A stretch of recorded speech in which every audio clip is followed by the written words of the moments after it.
Hey there everyone, this is Steve Piotrowski and I want to thank you so much for just tuning into my YouTube channel, and we're going to spend the next 3 minutes or so just discussing Jeremiah 29:11. Now, I'm guilty of using this out of context myself, so I want to dig a little deeper into its true meaning.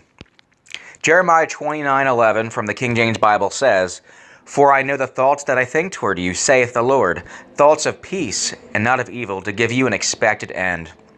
Now, as I said, I'm sure many people are guilty of doing this. I'm guilty. I'll be the first to admit it. And when I was especially a babe in Christ, I'd often misquote and abuse this verse just to make people feel good.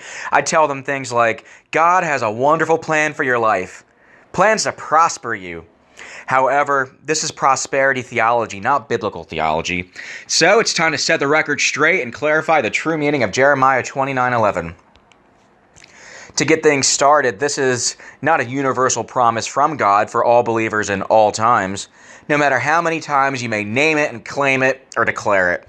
Yes, it is a remarkably beautiful statement, but chapter 29 is about Jeremiah the prophet. Let me be clear about this. It's about Jeremiah, not you, Jeremiah the prophet, writing to the captives in Babylon, instructing them to live normally with a view of future deliverance and not to fall victim to false prophets and not to let those false prophets deceive them. Yes, this is a powerful Bible verse to uplift others, of course, as we should, but we just can't take this Bible verse out of context simply because of our own emotions and lack of knowledge. Now, we can all agree while the Bible is generally plain in its meaning, proper interpretation, it requires careful study, and it's not always an easy task. This is why I do this. I want to be very clear when I do mention this. I want to let everybody know when you're reading the Bible, we must wage war against our own pride. Let me repeat this. When reading the Bible and trying to understand a verse, we must wage war against our own pride, because our own pride tempts us to think that our own views are right. But that's not necessarily the case. We have to also take into account the author's intended meaning, including the historical and cultural settings in which the book was written, right?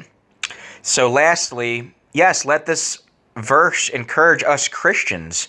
Let this be an example of great optimism while enduring trials and struggles so that we could persevere.